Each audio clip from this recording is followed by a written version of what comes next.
Stellar Sea Eagle. Ang mga Stellar Sea Eagle ay napakalaking ibon na may lapad ng pakpak na umabot sa 9 na talampakan. Ang Stellar Sea Eagle ay isang napakalaking ibon at isa sa pinakamalaking sea eagle sa mundo. Ang agilang ito ay karaniwang mas mabigat kaysa sa Harpy Eagle nang hindi bababa sa 1 libra.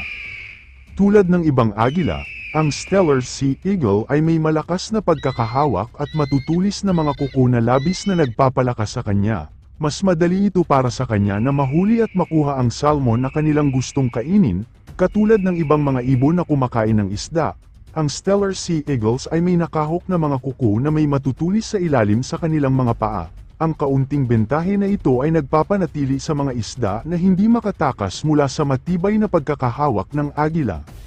Bilang karagdagan sa kanyang kahangahangang pagkakahawak sa kanyang mga biktima, ang Stellar Sea Eagle ay may napakalaking pakpak na umaabot sa 9 na talampakan, na ginagawa siyang isang nakakatakot na predator sa himpapawid.